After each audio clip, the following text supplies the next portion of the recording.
The CBS Radio Mystery Theater presents...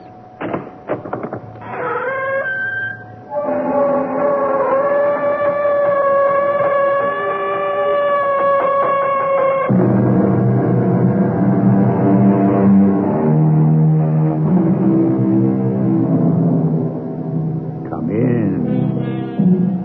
Welcome. I'm E.G. Marshall. What is a fairy tale? Suppose we say it's a beautiful little story that could never happen. For instance, Cinderella. Impossible. Why? Because of suddenly materializing fairy godmothers? No. Because of pumpkins that turn into coaches and vice versa? Definitely not. All of these are perfectly reasonable. What makes the story a fairy tale is the fact that royal princes do not marry kitchen maids in real life. I want you out of this house at once. Oh, please don't. I have no place to go. That's no concern of mine. Get out before I throw you out. Oh, I hate you. Your feelings are of no account to me. I wish you a fate worse than death. I'm sure you do. Oh, you're thinking a low, common, ignorant servant girl. What harm can she do? Well, I'll find a way. I swear to you, I'll find a way.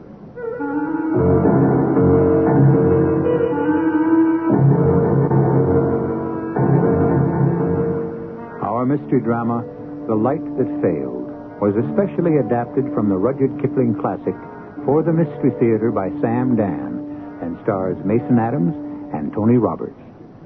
It is sponsored in part by Buick Motor Division and Contact, the 12-hour cold capsule. I'll be back shortly with Act One.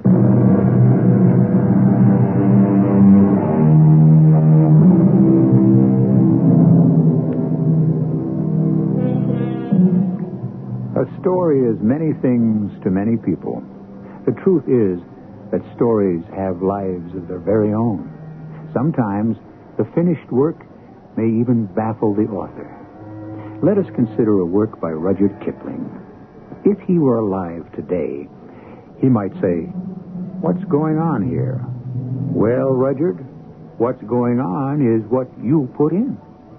However, we have taken the same poetic license with your story that you took with life. So, the time is 1882. The place is what used to be called the Anglo-Egyptian Sudan.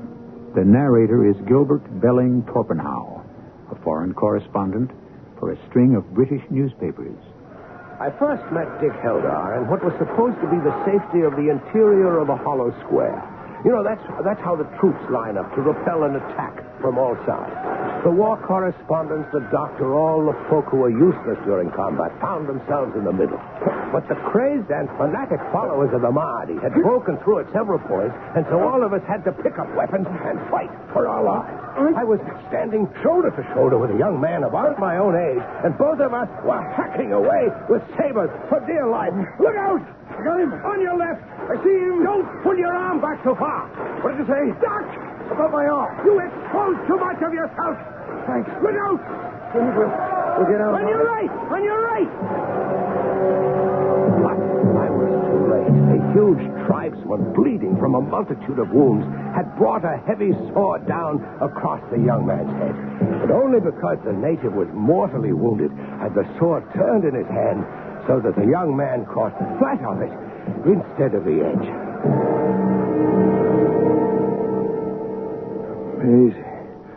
Maisie. Who's that, Maisie? Thank you, Maisie, for the drink and for tying up my head. Oh. Huh? What? You can thank me for the drink and the doctor for the bandage. Where am I? Where are you? Well, you're not back in dear old London, that's for certain. Well, what happened? You are in the Anglo-Egyptian Sudan, near a hellhole entitled Suakin. What are you doing here? Gilbert Belling Torpenhow, special correspondent of the Southern Newspaper Syndicate. Oh, is it? Well, could they have a war without the likes of me? I suppose so. You suppose so. Without me, your British public wouldn't know what was happening. And what they don't know doesn't exist. Ergo, quod erat demonstratum, or whatever. Without me, the war wouldn't exist. Oh, you're the Gilbert Belling Torpenhouse. Guilty as charged, but you must call me Torp. And what shall I call you? Dick Helder. Well, you're not a soldier. You're not a correspondent. What are you doing out here? I'm an artist. Well, then, why aren't you back in the studio in London drinking champagne with nude models? I want to paint the war. Oh, I hope my head's going to stay on.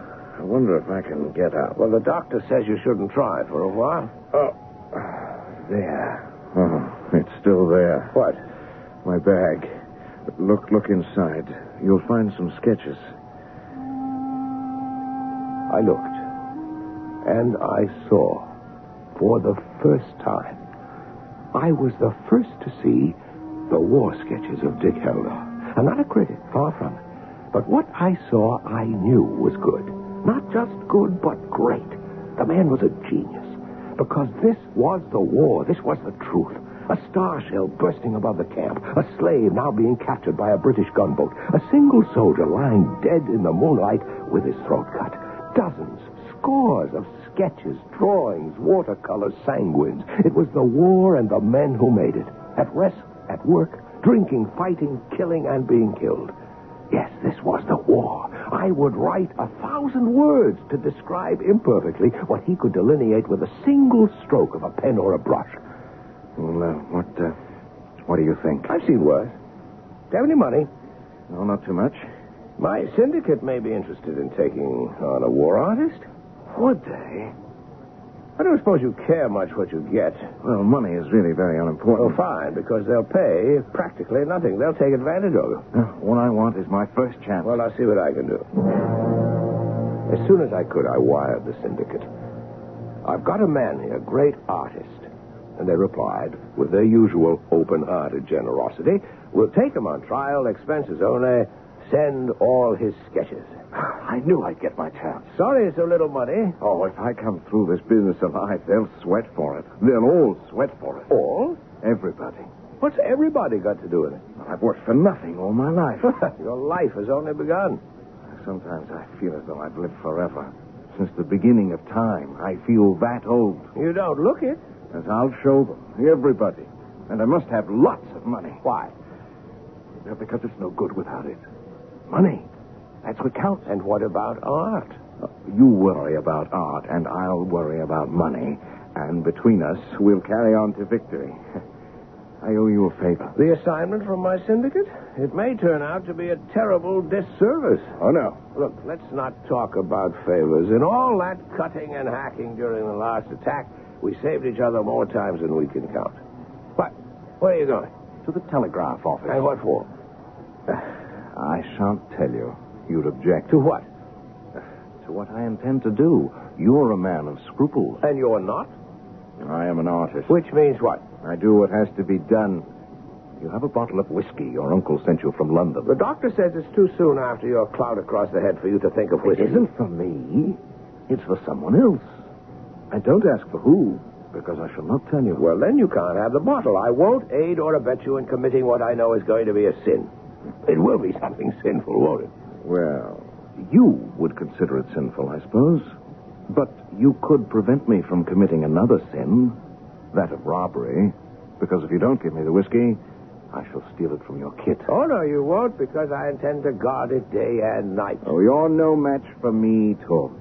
You see, I was raised in a foster home by a Mrs.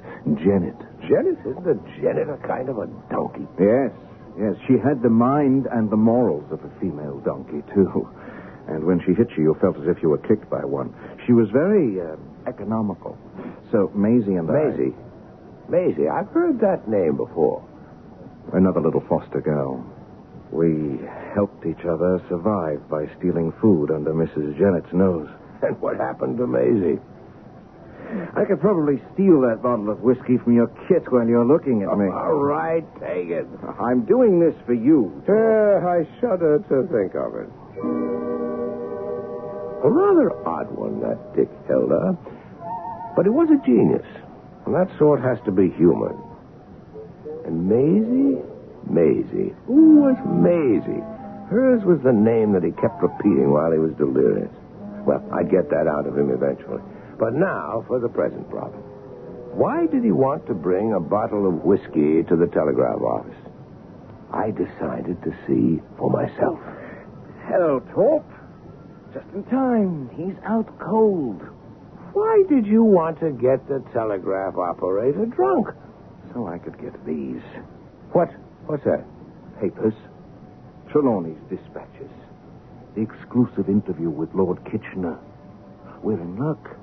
Our friend on the floor hasn't sent him yet. Read him. That's not really ethical. Oh, it's not ethical, or it's not really ethical. Well, they belong to Trelawney. Oh, what right has Trelawney to an exclusive interview with the Commander-in-Chief? What right has Trelawney to be here in the first place? Why, the man can hardly write his name. But still, It's only because Trelawney Sr. is a high muck-a-muck in the War Office. Influence. I can't steal it and say Kitchener gave me the interview. Oh, no, but you can read it, you can make sense of it, you can extract the facts from it, and you can send it out as your impressions of the progress of the war. Oh, now, Dick. And Kitchener will say, who is this Torpenhow with his fantastic insight into my very own brain? You tempt me. If Trelawney were actually a war correspondent, if he deserved to be considered a writer. Besides, all's fair in love and war. I confess I didn't need too much more convincing. I thoroughly despised Malcolm Trelawney. I must say the article that appeared under my byline the following week was the making of me as a correspondent. Till this point, I was young and promising. Now, I had arrived. I was mature, a great practitioner of my art, and, heaven forgive me, I ate it up. But this isn't my story, it's Dick Heldar's. So, the war ended. We were all sent home. Dick had also achieved fame. His war sketches had caught the public fancy. We took rooms together in Mayfair. I shall have my share of the rent before the week's out. Wish you wouldn't worry about it. You have a reputation. You can sell anything you do from here on. You'll make a fortune. I already have a fortune. You do? All those sketches. Close to 150. They're mine.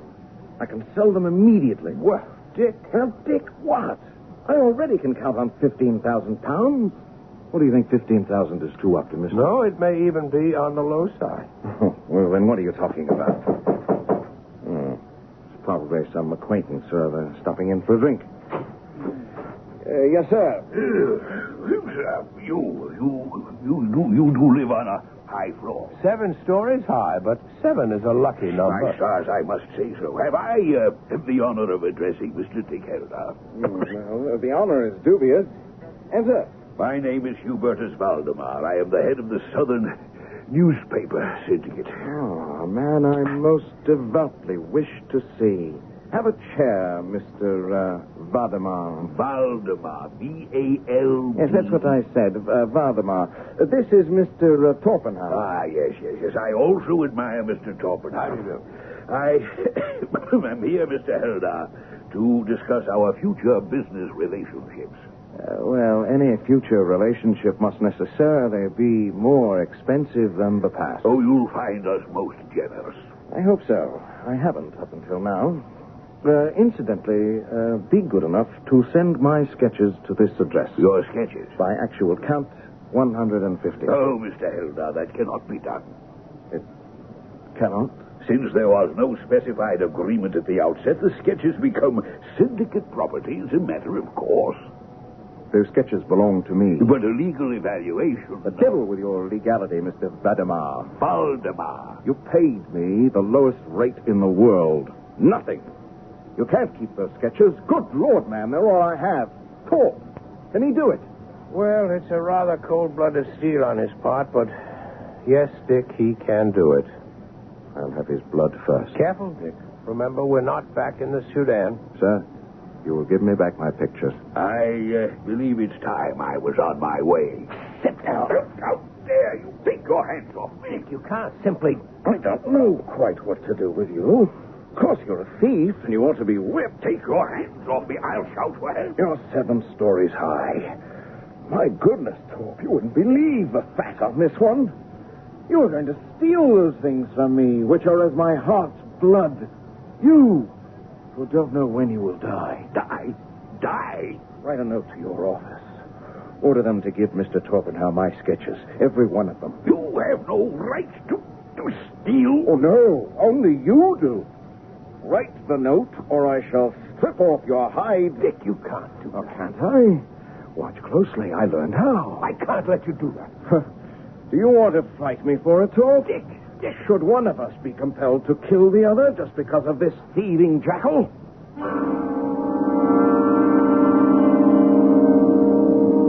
Who knows? But it's precisely on such random, unforeseen twists of fate that sudden violence and death flare up without warning. We're accustomed to considering the artist as a creator, but in Dick Heldar, do we see the artist as the killer? Both Dick and Torp are young men who have been subject to the searing acids of deadly hand-to-hand combat. What does this do to the soul? I'll continue with Act 2 shortly.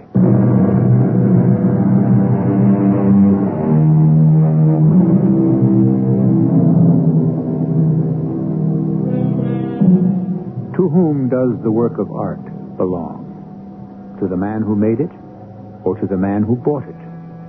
This is a question that has occasioned considerable grief in this world and is about to add a bit more as we resume our drama. Dick Heldar, the painter, wants his pictures.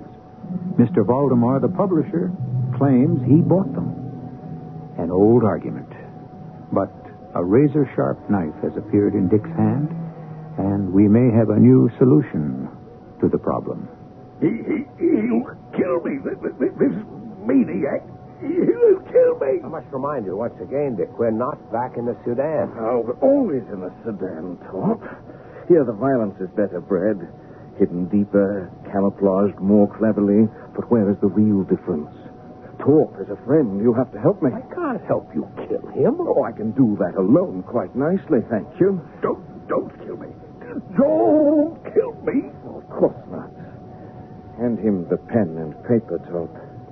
Now, Mr. Valdemar, you will write a note to your office and order them to give Mr. Torpenhow my sketches. He didn't say a word. He looked deep into Dick's eyes, and there he saw death. He picked up the pen with a hand that was remarkably steady, considering the circumstance. He wrote the note. I took a cab to the Southern Newspaper Syndicate's office. I gave it to some functionary or other, and I shortly received a gigantic portfolio. I brought it back to the flat. Now, I do hope this will be a lesson to you, Mr. Valdemar. And should you ever worry me later with any nonsensical actions for a thought or whatever, believe me, I'll catch you, manhandle you, and you will die. Now go. Vanish. Disappear. Out. Be sure I have seen the last of you, Mr. Valdemar. Valdemar! What a lawless breed these people are. Think of the hideous blackness of that man's mind. Have you all the sketches, Torp? Exactly 147. Well, that's close enough. Dick, I must say, you begin well. He was interfering with me, Torp. Well, what did the money mean to him? He's a man of wealth. But this is my work. It's everything to me, and he was going to steal them. I'm sorry now I didn't hit him. I should have killed him. The commissions began coming in so quickly, Dick could hardly keep track of them. The ladies, especially the ladies, couldn't get enough of him. He had that way of making their eyes gaze forth in a kind of dreamy reverie. Yes, every female wants to be known as a woman of mystery. And with one sure stroke, Dick could give them a most unfathomable air. I caught him finally on one of the rare nights when he wasn't being lionized somewhere. Well, how does success taste, Dick? Good. No. Delicious. I want more. More. The lean years are past, gone for good, but never to be forgotten.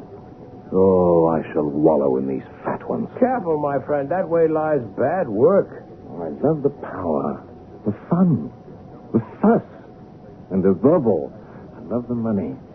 Even though the people who make the fuss and pay the money are a queer gang. An amazingly queer lot. Well, I should think you have enough money now. Oh, no, nowhere near enough. Well, then, Dick, you must tell me, what is enough?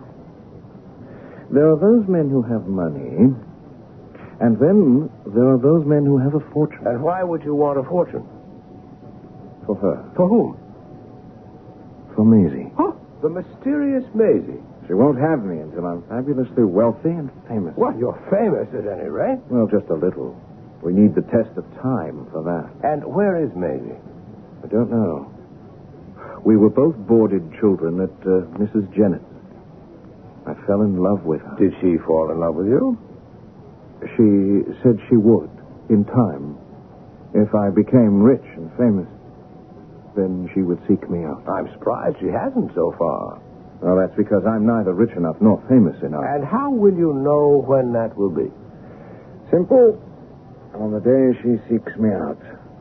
Meanwhile, I must try harder and harder. Tell me something about Maisie. She's an angel. And why aren't you good enough for her now? So, you don't understand. All right then. Tell me this. Maisie, does she really exist? I couldn't get a rise out of him. He was doing what he wanted to do, turning out paintings as if he were a printing press. But it was a bubble that soon must burst. His work was becoming inferior. But you couldn't tell him anything. At least I couldn't. But finally, somebody did. Someone who never dreamed he was an expert on art. Someone I can only refer to as the unknown soldier. The way of it was this. We were out for a stroll, and we paused before the window of a print shop. There was a reproduction, a good one, of a painting by Dick, one that he had done in the Sudan. It was the wild, whirling rush of a field battery going into action under fire. As we gazed at it, I could hear a voice. And from the corner of my eye, I saw two artillery soldiers, and one was saying to the other, Oh, they've chucked off the lead horse. He's tore up awful. But they're making good time with the others. That lead driver drives better than you, Tom. See how cunning he's nursing his horse. See how his foot's braced against the iron. He's all right. And I beggar what drew that picture. He knows what's what, he does. Let's go in and buy it for the mess. The picture won the complete approval of the sternest critics in the world. For a long moment, Dick looked at it, and then he cleared his throat. He had been moved in a way that I hadn't seen since the Sudan. We walked home in silence. When we arrived at our entranceway, there was a girl standing at the door. She had blonde hair, a cheap little sailor hat, and a rather soiled blue and white dress. She stood there and gazed at us. Suddenly, Dick shouted, Maisie! Maisie! What are you saying, Dick? You mean this is Maisie? Oh, here now. Who do you take me for? Maisie, you've come to me. Oh, no. It's not Maisie. Dick. She looks exactly like Maisie. Who are you, girl? Who are you? She's going to faint, Dick. Don't let her fall. What are we going to do with her? Perhaps we'd better bring her upstairs. A girl of her sort. What sort? Well, isn't it obvious? She must be drunk. No, I'd say she's hungry. She's starved. Oh, still, it's out of the question. All right. Yes, bring her up. She'll model for me. Yes, this is going to be my masterpiece. I won't title it. But Maisie will see it and know who it's meant to be. Talk. This girl was sent from heaven. I must put her on canvas. Are you feeling better? Oh, yes, thank you. There aren't many gentlemen that are as kind as you are. Thank you. When did you leave service? Oh, how'd you know I was in service? With your scarred and chapped hands. Oh, I didn't like it. Turn your face to the window. What for? Because I say so. Listen to me. I'm an artist. I want to draw your head. What for? Because it's pretty. Huh? That's why you shall come here 3 times a week, and just for sitting still, I shall give you 3 quid each Friday. Just for sitting still? Nothing else? What's your name? Oh, Bessie. Bessie Broke. Sternbroke, if you like. Oh, what's your name? Oh, but there, no man ever gave me his real one yet. And the next time you come, Bessie, you needn't wear that paint. I have all the colors you're likely to need. Now, here's a sovereign to keep you. A sovereign? From me? Yes. And you'll be here tomorrow. Understand? Now, off with you. Yes, sir. Oh, yes, think she'll be back? Of course. She smells money. And talk. You're not to think of her as a woman. She's my model. Nothing more. Oh, yes, sir. I will, sir. I said earlier that this is Dick Heldar's story. Well, it is. But part of it is mine. Bessie came back the next day, unpainted, clean. And when she found out that all she was expected to do was merely pose, a new light came into her eyes. And finally, one day she said, Oh, it's too much money for sitting and doing nothing. You just sit there quietly now. Can't I be doing something with my hands? You keep them folded in your lap. I know. I meant your socks. Yours and Mr. Torpenhouse. and that's where it all began. She not only mended our socks, she did our clothes, she dusted the rooms. Indeed, she hated to go home. She kept finding things to do. Dick treated her like dirt. That is, he never noticed her, except as a model. But I couldn't help noticing how attractive she really was. How tender, how sympathetic. Dick would finish painting and go for a walk, but I would be in my room, writing. She would knock timidly and come in, ask me questions. So wanted to improve herself. And something was happening. Happening to me. She was only a girl from the slums, no breeding, no education, yet I couldn't help thinking that no other girl had ever really moved me. She sensed it. One day we were alone in the house. She brought me my socks, and as she handed them to me, and her fingers brushed against mine, before I knew it, she was in my arms. We were holding each other tightly, and we kissed. Bessie. Oh, sir.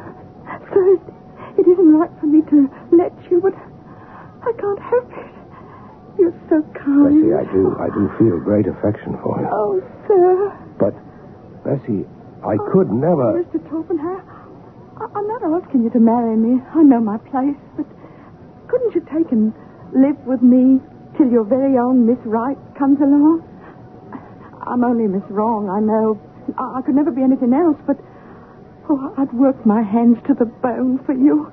I'm not ugly to look at, you know. I'm so lonely. Oh, please, say you will. Oh! Come in here, I need you. It's Dick. Oh, what does he want? He wants to see me. Oh, tell him you'll see him later. Oh! Oh, don't go now. Please, he'll ruin it. That's what he'll do, ruin it. Oh, Bessie, my dear, I'll be right back. No, wait. Oh, what kind of foolishness is going on in here? What the devil right of you to interfere? From your own common sense tell you it's impossible. For heaven's sake, Torp, whatever got into you? Dick, I oughtn't to have seen her moving about in these rooms like a housewife. It gives a lonely man ideas. Yes, and you've got to get rid of those ideas. Do you know how?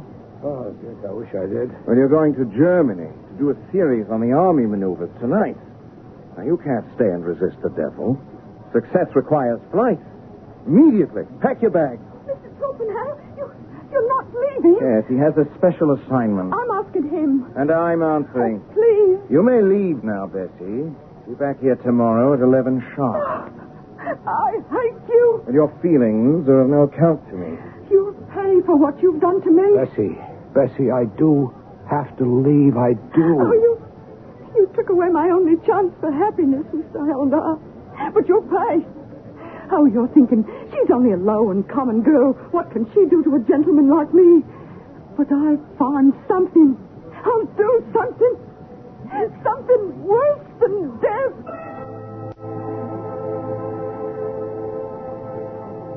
It doesn't matter who or what the woman is. If she threatens vengeance, take her seriously. For women excel at this particular game. And before the third act is over, she will have found her revenge. A diabolical revenge that will be something worse than death. Let's all prepare for it. And I shall return with it in just a few moments.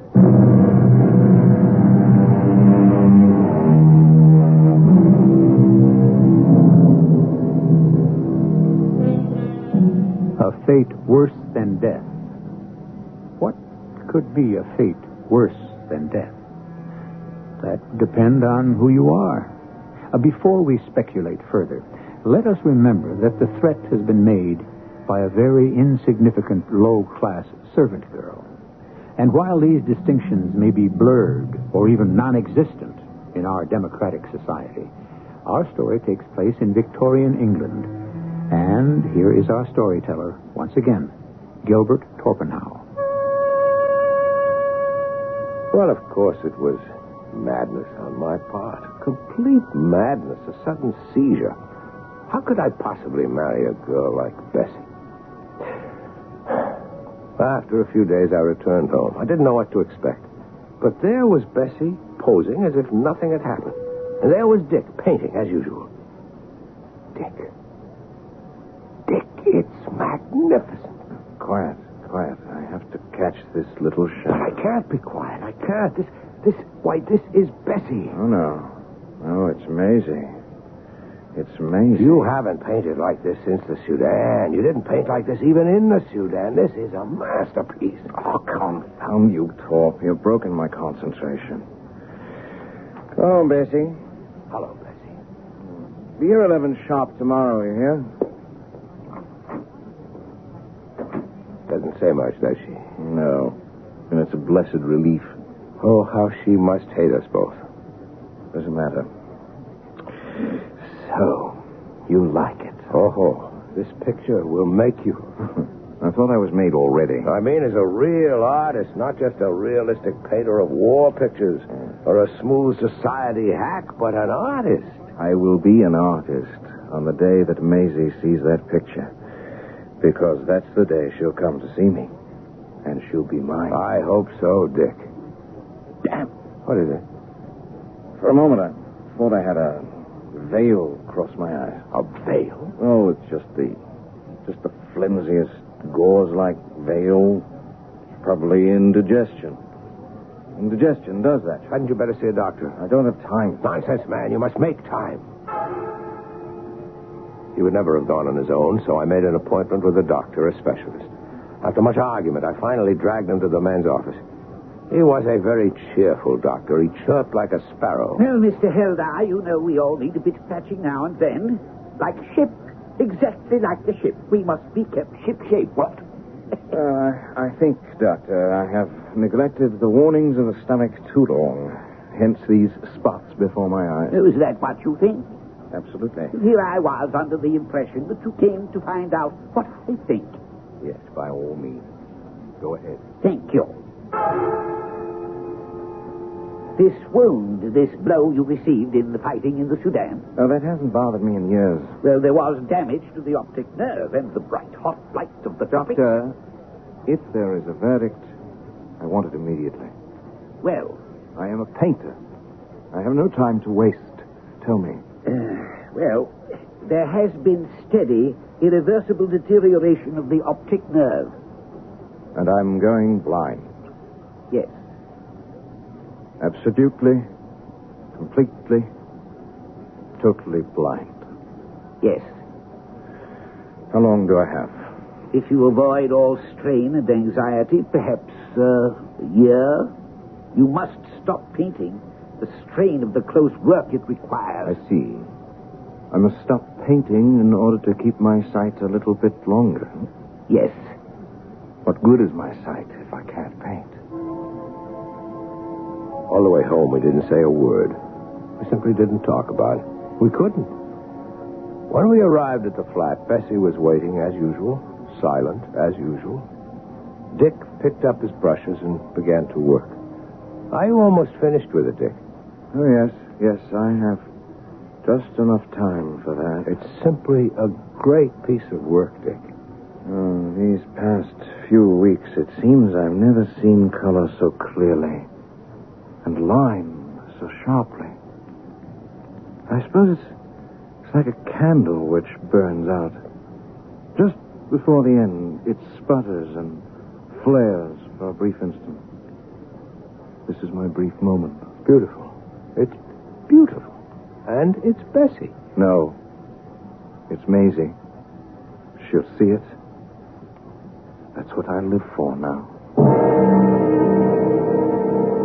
He painted for a few moments longer, and then he put down his brushes. His face had become lined with fatigue. Now I noticed the lines about his eyes. He tired so easily. He stood staring at nothing for a moment, and then... It'll be enough for today. Bessie, I want you back here tomorrow morning at 11 sharp. Talk. I think I'll lie down before dinner. How have you been, Bessie? Huh? As well as can be expected. I wonder that you came back after the shabby way both Mr. Heldar and I have treated you. Well, the wages are good. Girl in my position can't afford to be particular. He's going blind, ain't he? Yes. Well, he can thank me for it. Or curse me for it. You? I wished it on him. And I prayed for it to happen to him. What else could be a fate worse than death for an artist? I went to church and on my knees I prayed for it. I'm sorry to disappoint you, Bessie. It wasn't your doing.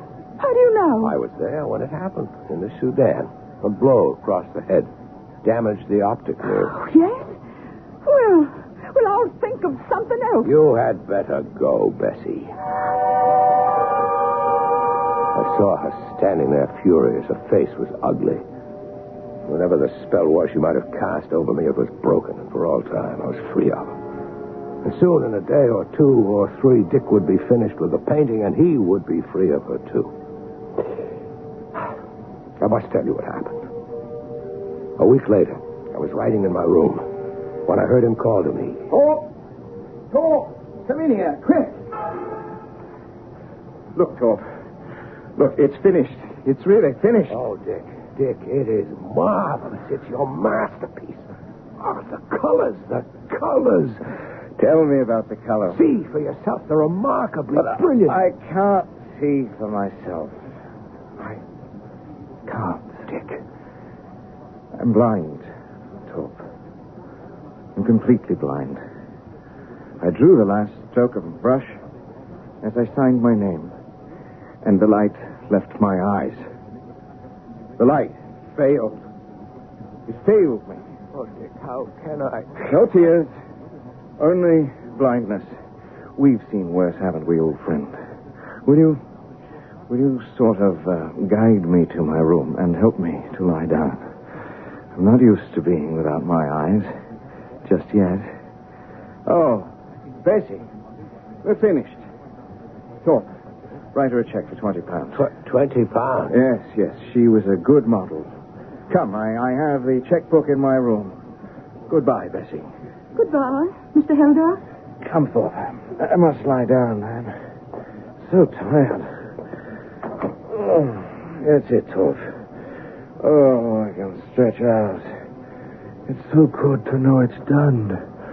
Now, look, tomorrow, you're to take it to the Stetson Gallery. Yes, of course, Dick. Word of it will get to Maisie. I'm sure. And cover the picture. Yes. Oh, wake me for dinner. We must celebrate. Champagne. Yes, of course. I left him sleeping on his bed and walked back into the studio. I stood in the doorway and looked at the painting. For just a moment, an isolated moment, I refused to believe what I was seeing. She was standing there with a bottle of turpentine in one hand and a palette knife in the other. She was throwing the turpentine onto the picture and scraping away with the knife. And then, like one awake suddenly from a trance, I ran to her. But it was too late. Even as I grabbed her hands and knocked away the bottle and the knife, I could see the painting was formless, scarred, a muddle of crazy colors. I was ready to kill her. You raise a hand to me, and I'll scream. Scream away, you slut! I'll scream what I've done to his precious picture. He'd like that, wouldn't he? Why, He you... was never found out, right? Never. How could you do Why that? not? I said I wished him a fate worse than death. Well, maybe he don't know it, but he's got it. He's got it. And what have you got, you poor demented creature? Oh, you What'll can't. become of you now? You'll go back to the gutter. He said you was to give me £20. Yes, I will. And when that's done... I'll find another gentleman. Will you? I'll still have my looks. Do you? Look at yourself in the mirror. Go ahead. Look. Oh, no. What What happened to the picture? A twisted, ugly mass. Who'd want you now for anything at all? You'll die in the gutter. Oh, no. I didn't mean to. I was so... Oh, please. Dick, look out. You'll stumble over that chair. Here, let me hold your arm. It's Maisie. She's here, isn't she? Maisie, you've come. I know it. As soon as the picture was finished, you'd come. You couldn't keep away. Dick, let me help you sit down. Maisie. Oh, where's Maisie? I've just heard her voice in here. Maisie. What do you think of your portrait? Maisie. Dick. No. Let her think. Let her regard it. That's what you have to do with a picture. Regard it. Oh, Maisie, when we were children at Mrs. Jennett's, I helped you. And now you will help me. Oh, my darling. I have enough money. Enough to keep us happy for the rest of our lives. Maisie, I'll be so good to you. And you'll be so good to me. Maisie, speak to me. Say you will. Say it. Say that you've come to me. At last. Oh, Maisie, I've waited a lifetime for you. I'd all but given up hope. But I knew if I poured out my soul over this portrait, you would come to me. Tell me you've come to me. Tell me. Yes, Dick. I've come to you.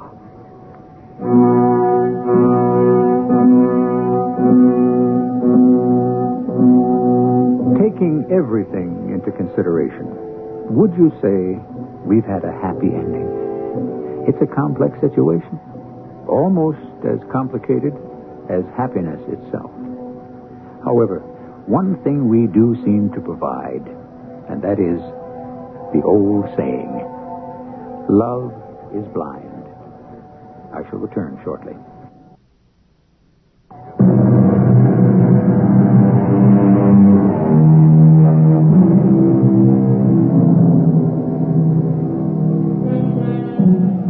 We said this would be a fairy tale, and it is.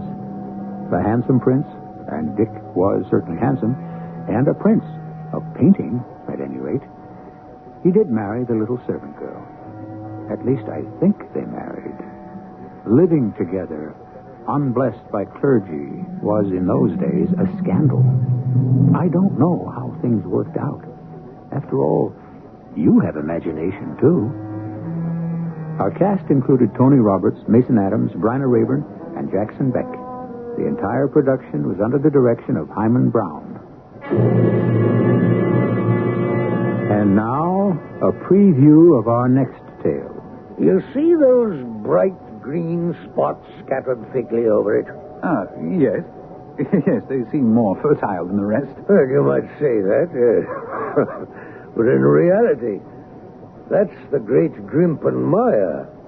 One false step for man or beast, and you die slowly and agonizingly in the quicksand. An awful place, Doctor. And yet, I find my way to the very heart of it safely. Why would you want to go to such a place? That's where the rarest plants and butterflies are. And I have the wit to reach them. Good Lord, what was that?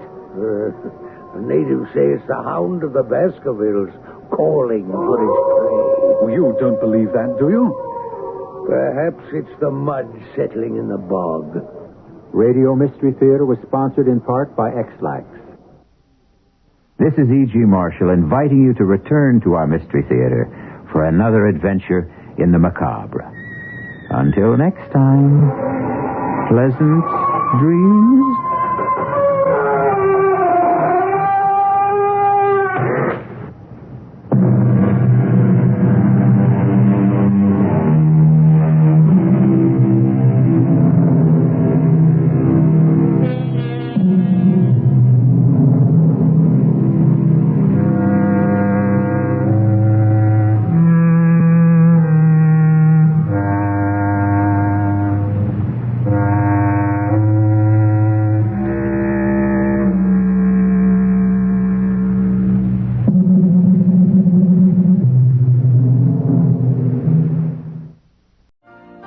You've been listening to the OTR Gold Network. Find more classic radio at otrgold.com.